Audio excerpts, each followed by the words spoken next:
ये काफ़ी हेल्पफुल रहेगा जो भी हमारे आगे नेक्स्ट एग्ज़ाम हो गए, चाहे हमारा एचसेट हो, चाहे कोई भी एग्ज़ाम हो। तो क्वेश्चन देखते हैं। फर्स्ट क्वेश्चन देखिए, भारतीय प्रागैतिहासिक के जनक कौन थे? तो आप सभी ने ये पढ़ रखा है, रॉबर्ट जो ब्रूस फूट है, इसको 1863 के अंदर एक औजार मिलता है, तो उनको लेकर के यहाँ पे ये क्वेश्चन किया गया है। सेकंड देखिए, ब्लेड ब्यूरन प्रकार के उपकरण निम्नलिखित में से किस परंपरा के परिचायक हैं? तो जो ब्लेड ब्यूरन प्रकार के जो उपकरण मिलते हैं वो किस परंपरा के परिचायक हैं? तो यहाँ पर ये जो ब्लेड ब्यूरन का क्वेश्चन है दोस्तों, ये पहले जो है यूपी के अंदर पीजीटी के अंदर आ चुका है। तो ये जो है उच्च पूर्व पाषाण काल की एक विशेषता है।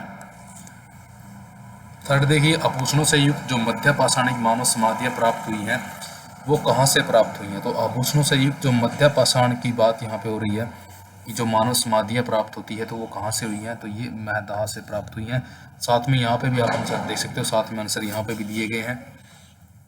खाद्य उत्पादन परक अर्थव्यवस्था संबंधित है, तो ये किससे संबंधित है? मध्य पूर्व पाषाण काल से या उच्च पूर्व पाषाण काल से, मध्य पाषाण काल से या नव पाषाण काल से?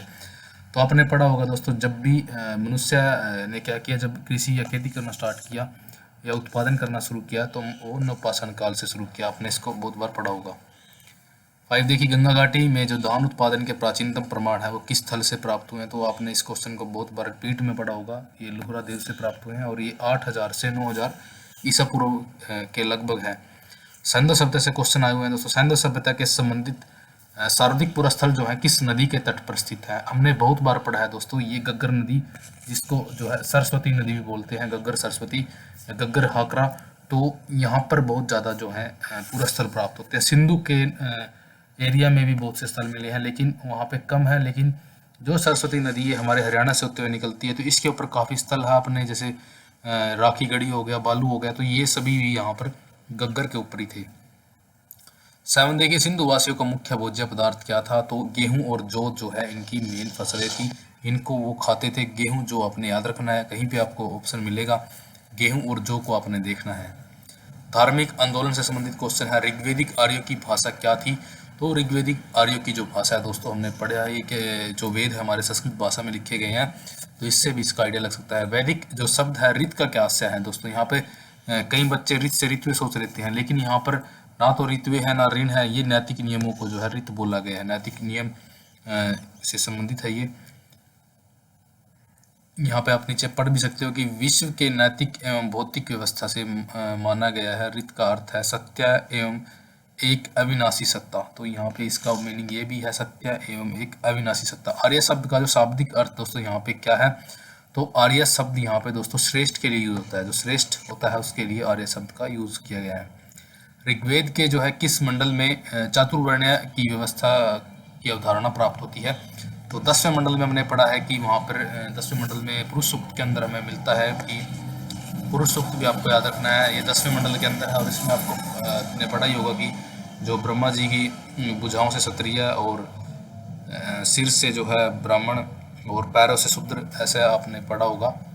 वैदिक कालीन देवताओं की संख्या कितनी थी? तो वैदिक कालीन देवताओं की संख्या जो है 33 मानी गई है। महाभारत का जो मौलिक नाम क्या था? आपने बहुत बार पढ़ा होगा कि ये जय संहिता थी पहले, बाद में जो है इसका विस्तार होता चला गया और गुप्त काल तक आते आते इसमें जो है काफ़ी श्लोक वगैरह हैं वो काफ़ी बढ़ गए और इसका नाम जो है महाभारत हो गया।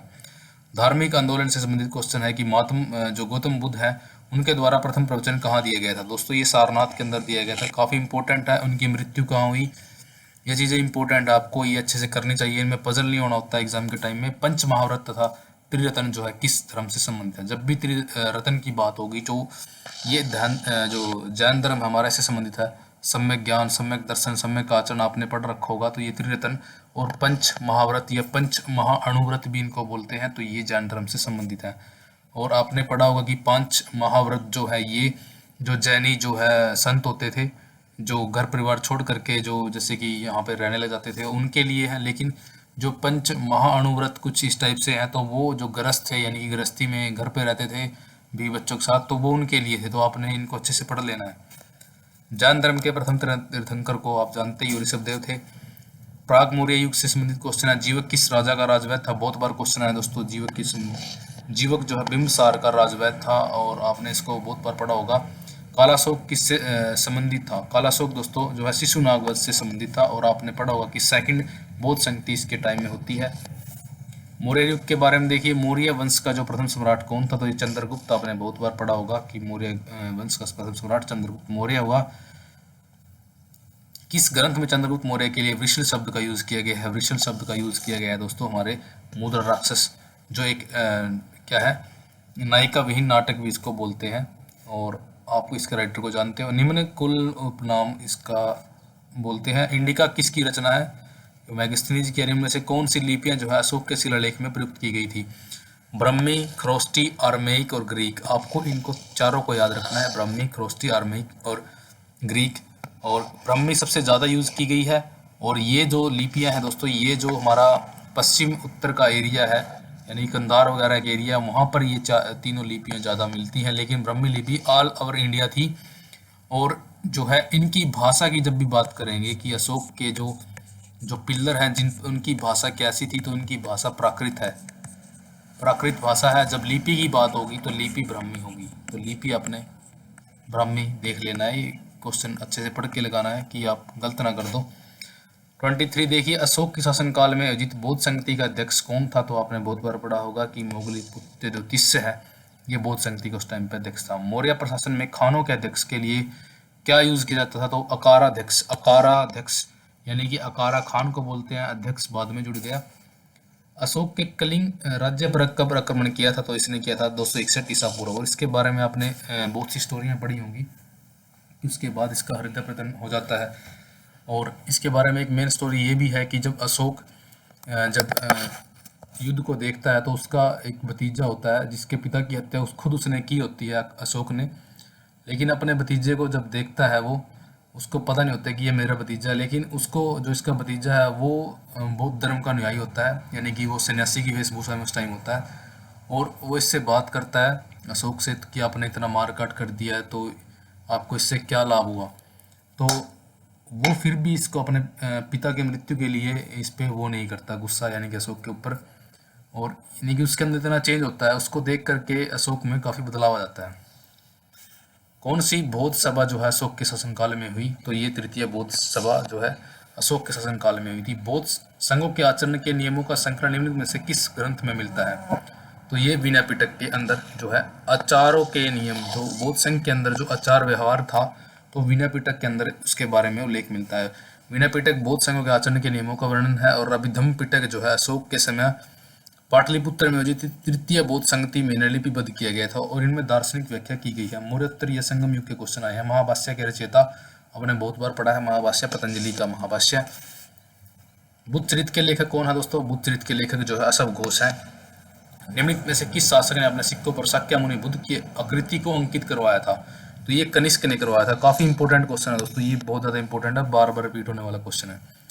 किसने समुद्रगुप्त को भारत का नेपोलियन कहा? तो ये डॉक्टर वी स्मिथ ने भारत का नेपोलियन कहा है। गुप्त सामंत जो है 319 से 20 को प्रारंभ करने का श्रेय किसको दिया जाता है? तो चंद्रगुप्त फर्स्ट, जो आपने बहुत बार पढ़ा है। चंद्रगुप्त सेकंड ने विक्रमादित्य की उपाधि कब धारण की थी? शकों के उन्मूलन के बाद। जो शक थे दोस्तों गुजरात वगैरह के एरिया के अंदर, जब इसने इसको हरा दिया, तो एक चीज और आपको याद रखनी है कि शकों के उन्मूलन के बाद इसने चांदी की जो मुद्रा थी वो चलाई थी। महरौली स्तंभ जो लेख है वो किस शासक से संबंधित है? तो ये चंद्रगुप्त सेकंड का है, महरौली स्तंभ लेख। गुप्तकालीन जो दशावतार मंदिर है वो कहाँ पर स्थित है? तो ये देवगढ़ का दशावतार मंदिर आपने बहुत बार पढ़ा होगा। ये प्राचीन झांसी जिले के देवगढ़ नामक स्थान पर है। और इस मंदिर को गुप्त काल के वास्तुकला का उत्कृष्ट नमूना माना जाता है। देवगढ़ जो है बेतवा नदी के तट पर है। ये आपके लिए काफी इंपॉर्टेंट दोस्तों एक फैक्ट यहाँ पर दिया गया है, या इंपॉर्टेंट बात लगा लीजिए। और इस मंदिर का जो समय है वो 6ठी सदी ईसी माना जाता है, यानी कि 6ठी शताब्दी ईसा पूर्व इसको माना जाता है। बेतवा नदी आपको याद रखना है कि देवगढ़ का दशावतार मंदिर जो है बेतवा नदी के तट पर है। कई बार नदियां पूछी गई हैं, और क्या पता आगे पूछ ली जाए कि आपका जो देवगढ़ का दशावतार मंदिर है वो किस नदी के तट पर है। और ऐसे भी क्वेश्चन आते रहते हैं कि कौन सा पूरा स्थल जो है किस नदी के तट पर है। बागोर साइट कहाँ पर, किस नदी के किनारे है, या आप लगा लीजिए सिंधु नदी के तट पर कौन सी जो साइट्स पड़ती हैं। इस टाइप से क्वेश्चन बार बार अब आ रहे हैं क्योंकि लेवल बढ़ रहा है, तो इन चीज़ों को भी आपको देख करके चलना पड़ेगा। निम्नलिखित में से कौन सा ग्रंथ जो है ऐतिहासिक महत्व का यहाँ पर नहीं है? बाणभट्ट की कादम्बरी जो है ऐतिहासिक महत्व की नहीं है, क्योंकि इसके अंदर जो है बाणभट्ट ने जैसे ऐतिहासिक तथ्य नहीं दिए हैं, यानी कल्पना से कुछ इसमें लिखा गया है। तो कल्याण की राजतंगनी तो ऐतिहासिक पुस्तक है, फर्स्ट पुस्तक मानी जाती है, प्रथम ऐतिहासिक पुस्तक कल्याण की राजतंगनी को माना जाता है। तो आपने ये क्वेश्चन यूजीसी नेट में भी देखा होगा। विशाखदत्त का मुद्रा राक्षस है, इसके अंदर भी हमें थोड़े ऐतिहासिक तथ्य मिलते हैं। कालिदास का जो मालविका का मित्र है, इसके अंदर भी ऐतिहासिक तथ्य मिलते हैं। इसके अंदर मालविका और जो अग्निमित्र हुआ है, शासक हुआ है शुंग वंश का, तो उसकी प्रेम कथा या उनके बारे में इसमें वर्णन मिलता है, तो उनकी स्टोरी है इसके अंदर। तो इसमें नहीं है जो हमने आंसर लगाया अभी। हर्षवर्धन पराजित हुआ था, तो हर्षवर्धन किससे पराजित हुआ था? तो पुलकेशिन द्वितीय ने जो है इसको पराजित कर दिया था। आपने बहुत बार पढ़ा होगा दोस्तों इस क्वेश्चन को, बार बार आया है। एलोहल जो अभिलेख है पुलकेशिन द्वितीय को, उसके अंदर इसका जिक्र मिलता है कि हर्षवर्धन को इसने हराया था, क्योंकि हर्षवर्धन जो है साउथ की तरफ बढ़ रहा था, क्योंकि ये उत्तर में था, तो ये साउथ में यहाँ पर पुलकेशिन द्वितीय का राज्य था, तो ये यहाँ से उत्तर से साउथ की तरफ इसने जो है लड़ाई लड़ी थी। आपने फर्स्ट जो भी एचटेट का एग्जाम हुआ है उसके अंदर एक कोटेशन दी गई थी कि जो है पुलकेशिन द्वितीय ने जो हर्षवर्धन को हराया, और आगे कथन सेकंड दे दिया गया था कि उसने उत्तर की तरफ आक्रमण किया और जो है हर्षवर्धन को यानी कि पुलकेशिन द्वितीय से वो हार गया। लेकिन आपको याद रखना है दोस्तों, इसने दक्षिण की तरफ चढ़ाई की थी, क्योंकि दक्षिण में जो है पुलकेशिन द्वितीय का राज्य था, तो वहां पर उत्तर दे दिया था। बच्चों ने इस चीज को नहीं पढ़ा तो बहुत से वो गलत करके आए थे, तो ये साउथ आपको याद रखना है। मध्यकालीन भारत, उत्तर एवं दक्षिण भारत के राज्य यहाँ पर क्वेश्चन दिए गए हैं। ग्वालियर प्रशस्ति में किस सम्राट के विषय में ऐतिहासिक जानकारी प्राप्त होती है? तो ये महिर भोज का जो अभिलेख है दोस्तों, ग्वालियर प्रशस्ति के नाम से प्रसिद्ध है, और इसके बारे में इसमें जानकारी मिलती है। परमार वंश का शक्तिशाली शासक कौन था? तो ये भोज था, परमार भोज। दिलवाड़ा के प्रसिद्ध जैन मंदिर का निर्माण करवाया था, तो ये सोलंकियों ने करवाया था। दिलवाड़ा के जो प्रसिद्ध जैन मंदिर है वो सोलंकियों ने बनवाए हैं। पृथ्वीराज चौहान किस तुर्क जो आक्रमणकारी से तराइन के द्वितीय युद्ध में हार गया था? तो मोहम्मद गौरी से 1192 में हारा था, आपने पढ़ा होगा।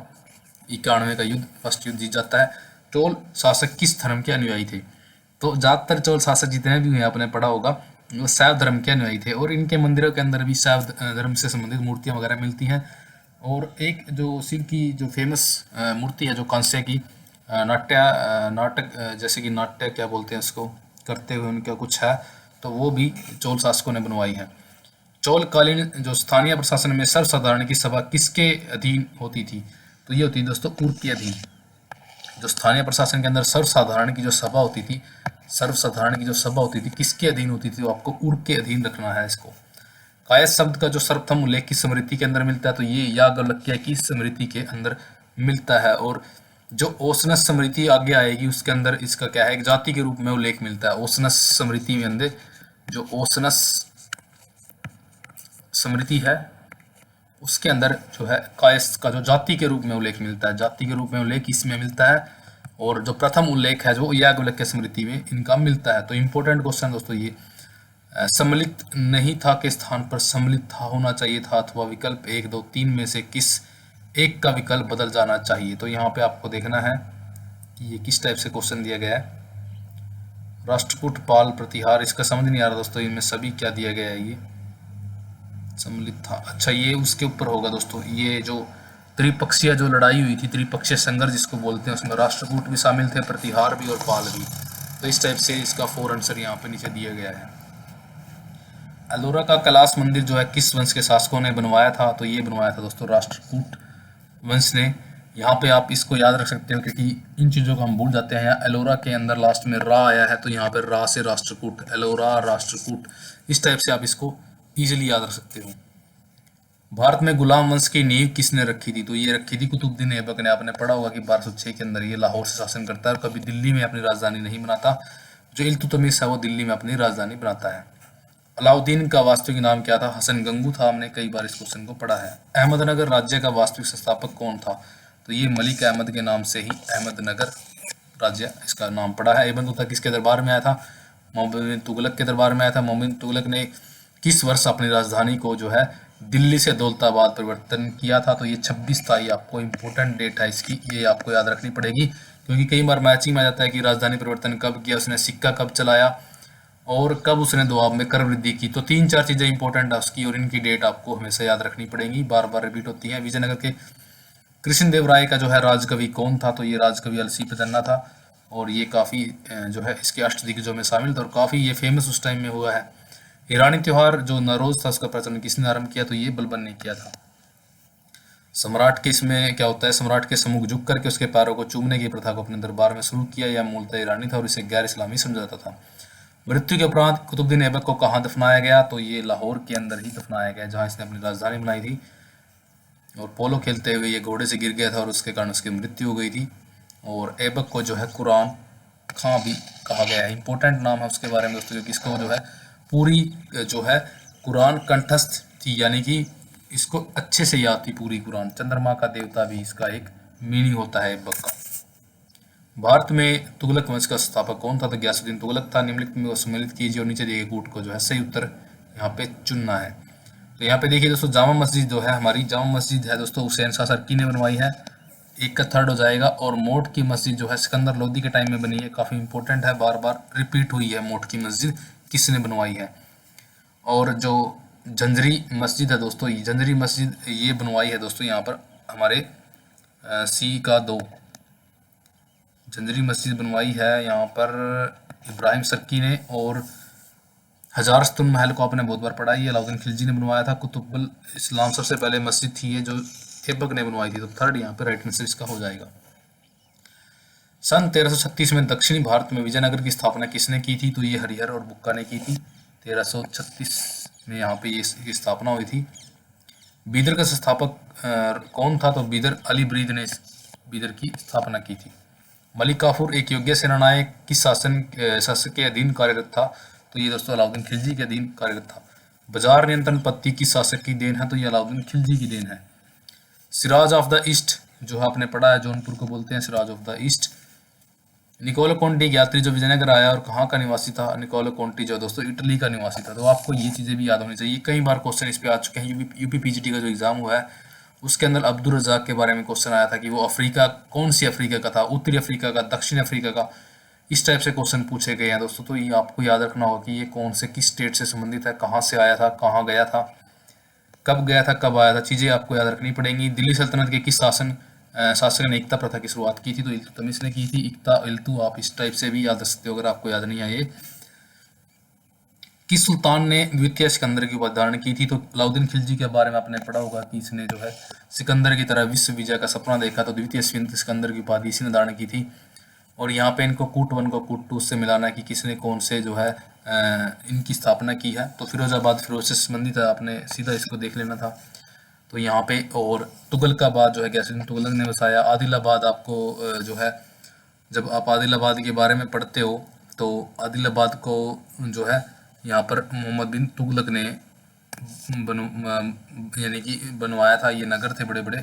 खिजराबाद अलाउद्दीन खिलजी ने खिजराबाद जो है कलिंजर या कुछ इस टाइप से कोई दुर्ग जीता था, उसका नाम यहाँ पर उसने खिजराबाद कर दिया था। तो आप इसके बारे में थोड़ा पढ़ना, कलिंजर का दुर्ग था या कौन सा था, या रावल रतन सिंह वाला था शायद, आप चेक करना इसको क्योंकि अभी याद नहीं आया। अब्दुल रज़ाक यात्री था, तो ये क्वेश्चन आपको पहले पढ़ चुका है, ये फारसी था। अब्दुल रज़ाक यात्री था फारसी, इसमें डाउट है दोस्तों, इसको आप चेक करना खुद क्योंकि आप इसको अच्छे से याद कर पाओगे। ये क्वेश्चन यहाँ पे मुझे आंसर इसका सही नहीं लग रहा है, लेकिन आप कमेंट करना कि इसका आंसर क्या है और आपको ये अच्छे से याद हो जाएगा कि किसके टाइम में आया, किसके टाइम में नहीं आया, ये भी आप कमेंट करें। विजयनगर जो है किस नदी के तट पर स्थित था, तो ये आपने बहुत बार क्वेश्चन आया हुआ है दोस्तों। यहाँ पर कृष्णा और कावेरी, कृष्णा और तुंगभद्रा में बच्चों को डाउट होता है कि कृष्णा और तुंगभद्रा पर, तो बच्चे कृष्णा लगाते हैं, लेकिन ये तुंगभद्रा नदी के ऊपर स्थित एक राज्य था। और जो है कृष्णा नदी और जो तुंगभद्रा के बीच का जो एरिया था उसको दोआब यानी कि जो जिसको लेकर के इनके बीच झगड़े होते रहते थे, बहमनी और जो विजयनगर के बीच, तो इन्हीं तुंगभद्रा जो दोआब था इन नदियों का, इसको लेकर के था क्योंकि वो फर्टाइल एरिया था। सिख आंदोलन के अगुआ कहे जाते हैं, तो नानक दास बोध रामदास ने लिखी और शिवाजी के गुरु मान जाते हैं ये। बंगाल में जो है मुक्त व्यापार का फरमान अंग्रेजों को कब प्राप्त हुआ, तो ये 1717 में प्राप्त हुआ था। बंगाल के अंदर मुक्त व्यापार फरमान अंग्रेजों को 1717 में प्राप्त हुआ था, इंपॉर्टेंट है ये। पानीपत का प्रथम युद्ध जो आपको पता ही है 1526, बाबर वर्सेस जो है इब्राहिम लोदी। इतिहासकार जो के बी फड़के किस राज्य से संबंधित है, तो महाराष्ट्र। फड़के जो है आजकल महाराष्ट्र में ही मिलते हैं।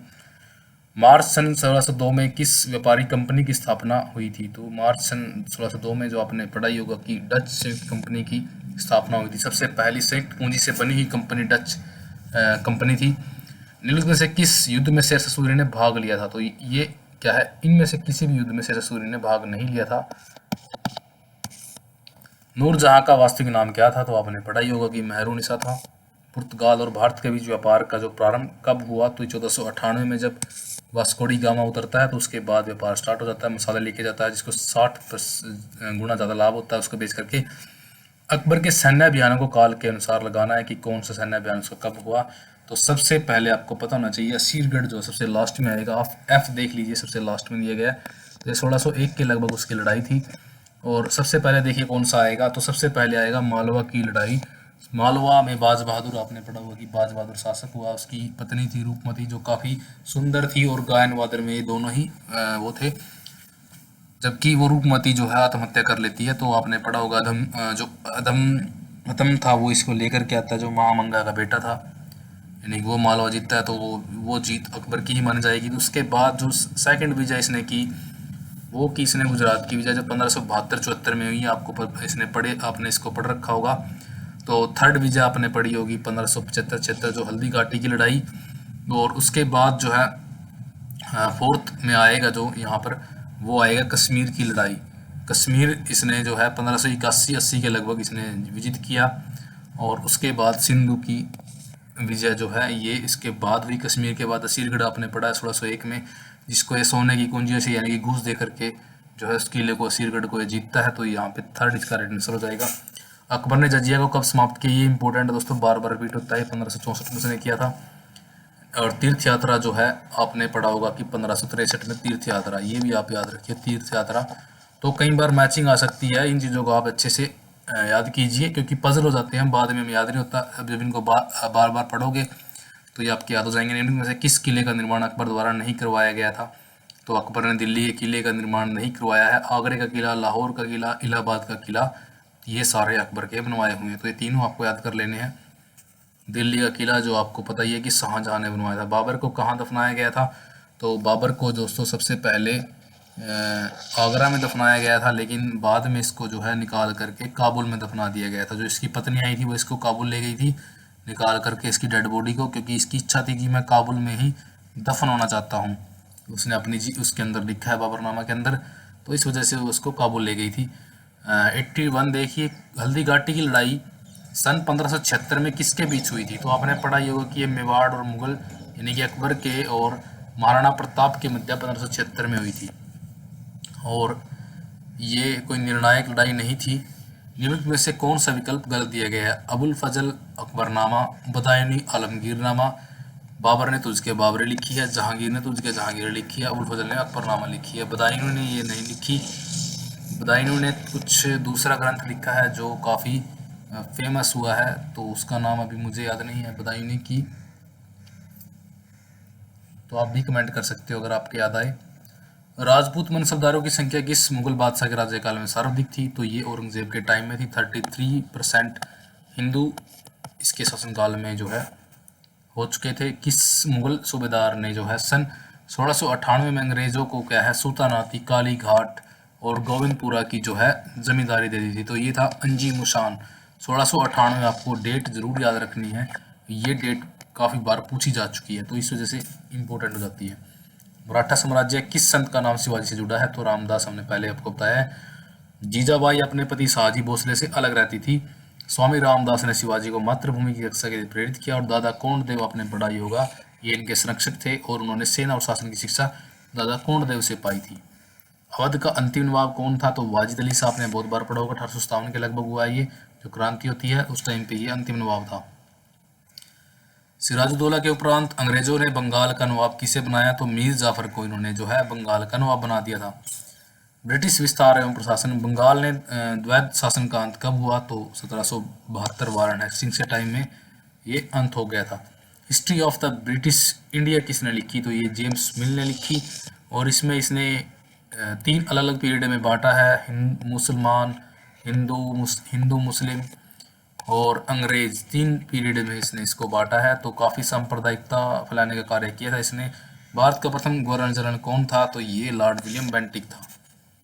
निम्नलिखित घटनाओं में से घटना के अनुसार इनको लगाना है। तो सबसे पहले प्लासी का लड़ाई होगी इनमें से।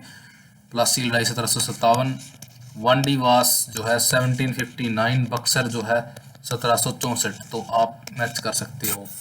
रेगुलेटिंग एक्ट के द्वारा सर्वप्रथम सुप्रीम कोर्ट की स्थापना कहाँ की गई थी? तो आप सबने पढ़ा होगा कलकत्ता के अंदर। सहायक संधि स्वीकार करने वाला प्रथम राज्य कौन था? तो सहायक संधि स्वीकार करने वाला प्रथम राज्य हैदराबाद था। तो आपको दोस्तों यहाँ पे कमेंट करना है कि सुप्रीम कोर्ट जो है यहाँ पर कब स्थापित किया गया था। देखते हैं आपको इसकी डेट याद है या नहीं। ठगी को समाप्त करने का श्रेय किसे जाता है? तो ये स्लीमैन को जाता है। मैंने दोस्तों सभी दोस्तों यहाँ पर क्या है, यूजीसी नेट के जो जितने भी इंपॉर्टेंट हमारे पेपर हैं विद डिटेल अच्छे से समझा रखे हैं, आपको सारे डाल रखे हैं। और एसटेट के सभी एग्जाम डाल रखे हैं, एचपीएससी यूपीएससी जितने भी एग्जाम हुए हैं हिस्ट्री के सभी मैंने डाल रखे हैं और विद डिटेल आपको करा रखे हैं। तो आप जरूर वीडियो को देखिए। तत्कालीन उस टाइम पे governor general Lord William Bentinck था जब ये स्लीमैन ने ठगी प्रथा को समाप्त किया था।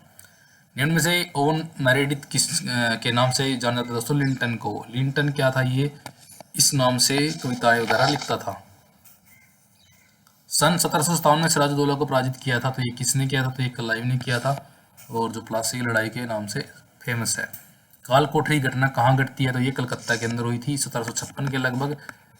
कई अंग्रेजों को जो है काल कोठरी के अंदर बंद कर दिया गया था और गर्मी के दिन थे और हालवेल ने इसको जो है सनसनीखेज बनाया है। क्वेश्चन कई बार आ चुका है कि किसने जो है काल कोठरी घटना को सनसनीखेज बनाया? तो ये हालवेल था। और ये हालवेल वही बंदा था जो उन काल कोठरी के अंदर जीवित बचा था। उसमें से थोड़े से अंग्रेज बचे थे, लगभग 20-22 बचे थे और 100 के करीब कुछ आप पढ़ना उसके बारे में। तो एक्चुअली मुझे याद नहीं है उसके बारे में कितने थे, तो 100 के लगभग या 100-120 के लगभग उसमें मारे गए थे, क्योंकि वो बंद सी कोठरी थी, गर्मी के दिन थे तो काफ़ी घुटन से उसमें अंग्रेज मारे गए थे। तो जो है बहुत से इतिहासकार इसको एक काल्पनिक बताते हैं कि ये घटना जो है वास्तविकता में नहीं हुई। The economic history of India के लेखक कौन है? तो ये जो है आर सी राय यानी कि रमेश चंद्र राय हैं। और ये क्वेश्चन जो है दोस्तों कई बार आ चुका है यूजी नेट के अंदर भी। सामाजिक और सांस्कृतिक जागरण श्रीमद् भगवत गीता का अंग्रेजी अनुवाद किस ब्रिटिश प्रशासक ने किया? तो ये विल्किंस ने किया है। इंपॉर्टेंट क्वेश्चन है, आ चुका है। सन 1897 में स्वामी विवेकानंद रामकृष्ण मठ की स्थापना कहाँ की थी? तो ये वारानगर के अंदर की थी। और वारानगर के अंदर जो है वेल्लूर जगह थी, क्योंकि यहाँ पे वारानगर दिया गया है तो यही इसका आंसर होगा। वेल्लूर के अंदर मठ की स्थापना की गई थी। दी बंगाली समाचार पत्र का प्रकाशन किसने प्रारंभ किया? सुरेंद्रनाथ बनर्जी ने किया था। जोनाथन टंकन ने सन 1792 में संस्कृत कॉलेज की स्थापना कहाँ पर की? तो ये वाराणसी के अंदर की थी, जोनाथन टंकन ने की थी। ये भी आपको याद रखना, और 1792 में की थी। अभी हाल ही में जो लास्ट एग्जाम हुआ है हमारे यूजीसी नेट का, उसके अंदर पूछा गया था कि संस्कृत कॉलेज की स्थापना किस डेट में हुई और कलकत्ता कॉलेज की स्थापना कब हुई और हिंदू कॉलेज की स्थापना कब हुई। साथ में डेट दी गई थी। अगर आपको डेट याद थी तो आप उसको कर सकते थे। तो इस टाइप से आपको डेट याद रखनी जरूरी हो जाती है। भारत में स्तरीय शिक्षा की अनुमति किसने दी थी? तो ये आपने पढ़ा होगा कि डलहौजी ने जो है भारत के अंदर स्तरीय शिक्षा की अनुमति दी थी। केशव चंद्र सेन के बारे में कौन से तथ्य सही हैं यहाँ पर जो दिए गए हैं? तो देखिए कौन कौन से सही हैं। वह जो 1857 में ब्रह्म समाज के सदस्य बने, बिल्कुल सही दिया गया। ब्रह्म समाज से अलग और उन्होंने एक नए संगठन की स्थापना की थी जो आदि ब्रह्म समाज या कुछ इस नाम से फेमस हुआ। व्यापक भ्रमण करने वाले प्रथम समाज सुधारक थे, ये भी इनके बारे में सही दिया गया। उनकी मृत्यु 1905 में हुई, तो ये गलत दिया गया है क्योंकि इनसे पहले ही उनकी मृत्यु हो चुकी थी। 1, 2 और 3 यहाँ पे राइट आंसर हो जाएगा। सत्यशोधक मंडल की स्थापना किसने की? तो ये ज्योतिबा फुले ने की थी। सत्यशोधक समाज, सत्यशोधक मंडल 1873 में की थी। ये डेट भी आपको याद होनी चाहिए क्योंकि डेट बहुत बार पूछ जाती है दोस्तों। मिरातुल अखबार किसकी कृति है? तो ये राजा राममोहन राय की है और ये इन्होंने फारसी में लिखा था। और इम्पोर्टेंट है दोस्तों, ये चीज़ें बार बार मैचिंग में आ चुकी हैं तो मैं आपको बार इस पर जोर दे रहा हूँ। नानक जो है पंजाब से संबंधित थे और सूरदास उत्तर प्रदेश थे। चैतन्य जो है महाराष्ट्र से और चैतन्य जो है पश्चिम बंगाल से थे और नामदेव जो है महाराष्ट्र से थे। एक बार आंसर मैच कर लेते हैं। 3 यानी 1 का 3 महाराष्ट्र और बी का 1 पश्चिम बंगाल और बाकी तो सही है हमारे। इनमें से किसे बंगाल की बाइबल कहते हैं? तो यहाँ पर आनंद मठ को जो है बंगाल की बाइबल भी कहा जाता है। आनंद मठ आपने पढ़ा ही होगा जिसके अंदर सन्यासी जो हुआ था विद्रोह, उसके भी बारे में जिक्र मिलता है। सन 1889 में अहमदी आंदोलन का प्रारंभ किसने किया था? तो ये आपको याद होना चाहिए कि अहमदी आंदोलन कब शुरू किया गया। तो ये 1889 डेट इंपॉर्टेंट है दोस्तों, इनके आप नोट्स बनाइए क्योंकि ये बहुत ज़्यादा इंपॉर्टेंट चीज़ें हैं। मिर्ज़ा गुलाम अहमद ने इसको प्रारंभ किया था। सन 1857 का विद्रोह प्रारंभ हुआ था, तो ये मेरठ से प्रारंभ हुआ था राष्ट्रीय आंदोलन जो है किसने प्रारंभ किया था? तो राष्ट्रीय नहीं दोस्तों, यहाँ पे खिलाफत आंदोलन मोहम्मद अली और शौकत अली और हसरत मोनी जो है ये नहीं थे, और एक और दो जो ये शामिल थे इसमें, मोहम्मद अली और शौकत अली दोनों भाई भाई थे ये। पंजाब हिंदू सभा की स्थापना किसने की? तो ये UN मुखर्जी और लाल चंद्र ने की थी पंजाब हिंदू सभा। एक और दो दोनों इसका आंसर हो जाएगा। कपिल राज सम्मेलन का संबंध जो है किस आंदोलन से है? कपिल राज सम्मेलन का संबंध दोस्तों यहाँ पे बारडोली सत्याग्रह से है। कपिल राज सम्मेलन आपको याद रखना, इंपॉर्टेंट क्वेश्चन है ये। प्रथम विधि विशेषज्ञ नियुक्त किया गया था, तो ये कौन किया गया था? तो ये लॉर्ड मैकाले, आपने पढ़ा होगा कि प्रथम विधि विशेषज्ञ इसको नियुक्त किया गया था। कांग्रेस का द्वितीय अधिवेशन संपन्न हुआ तो कलकत्ता में हुआ था। बम्बई बकमई, आप इसको इस टाइप से भी याद सकते हो कि फर्स्ट वर्ड इसमें दिए गए हैं, बम्बई बकमई। यंग इंडिया नामक समाचार पत्र का संपादन किया था, तो यंग इंडिया समाचार पत्र का संपादन किया था महात्मा गांधी ने। सन 1906 में कांग्रेस का अध्यक्ष कौन था? तो आपने इसको पढ़ा होगा, दादा भाई नौरोजी को जो है उस टाइम पे क्या है अध्यक्ष बनाया गया था। निम्न में से कौन सा विकल्प बढ़ते क्रम में है, यानी कि पहले डेट के अनुसार है कि ये पहले हुआ ये उसके बाद हुआ? तो सबसे पहले देखिए यहाँ पे लघु समझौता 1916 में होता है, चंपारण सत्याग्रह 1917 में हुआ, असहयोग आंदोलन 1920 में हुआ, सविनय अवज्ञा आंदोलन 1931 में हुआ, 1930-31 में। तो यहाँ पे आप सही देख सकते हो कि कौन सा है। नीचे दिए गए दो वक्तव्य दिए गए, इनमें से एक को कथन और दूसरे को कारण कहा गया है। तो यहाँ पे क्या होता है कि कथन के बाद हमें क्या करता है, क्योंकि लगा के देखना होता है कि आगे वाला जो है कथन को सेटिस्फाई करता है या नहीं करता। गदर पार्टी की स्थापना लाला हरदयाल ने सन 1913 में की थी, ये भी देखना होता है कि ये सही दिया गया है, ये सही दिया गया है। और इसके बाद पढ़िए, लाला हरदयाल ने इसकी स्थापना 1913 में की। यहाँ पे आप क्योंकि वर्ड लगाइए, कारण देखना है कि क्योंकि लगा करके पता लग जाएगा कि ये सही दिया गया है नहीं। 1913 में की थी क्योंकि उसका उद्देश्य भारत में लोकतांत्रिक राज्य की स्थापना करना था, जिसमें सभी संप्रदायों का जो है प्रतिनिधि सरकार हो। तो यहाँ पे दोस्तों ये बिल्कुल सही दिया गया है, और इससे यहाँ पे सेटिस्फेक्शन हो जाती है कि इनका उद्देश्य भी यही था, कारण यही था इसको स्थापित करने का। तो यहाँ पे ए और आर दोनों सही हैं, और आर ए की जो सही व्याख्या करता है। किस गोलमेज सम्मेलन में गांधी जी ने पहली बार भाग लिया था? तो सेकंड में लिया था इन्होंने, और वहां से भी ये खाली हाथ लौटे थे, क्योंकि जो है उसका कोई रिजल्ट नहीं निकला था। आपने पढ़ाई होगी, वहां पे सांप्रदायिक पंचायत जो है मैकडॉनल्ड ने लागू कर दिया था। उसके बाद मुंबई में नौसैनिक विद्रोह कब हुआ? तो ये फरवरी 1946 में हुआ था, 18 फरवरी या 8 फरवरी में कोई डेट है, तो डेट भी आपको याद होनी चाहिए, 18 फरवरी के लगभग है। इनमें से कौन जो है गदर पार्टी के संस्थापक थे? तो गदर पार्टी के संस्थापक अपने पढ़ाई है अभी लाला हरदयाल थे। लंदन में द्वितीय गोलमेज सम्मेलन की योजना के अंदर क्या था? तो ये सेंट जेम्स पैलेस था। सेंट जेम्स पैलेस के अंदर जो है गोलमेज सम्मेलन का आयोजन हुआ था, और बर्किंघम जो पैलेस है इसके अंदर गांधी जी जो है जो उस टाइम पे उनके प्रधानमंत्री थे उससे मिले थे। तो यहाँ पे आपको पजल नहीं होना है। निम्न में से किसको जो है भगत सिंह के साथ फांसी नहीं दी गई?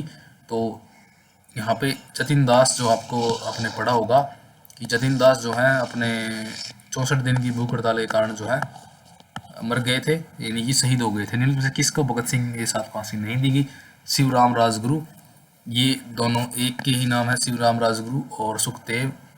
तो आपको यहाँ इस क्वेश्चन को देख के पता नहीं होना था।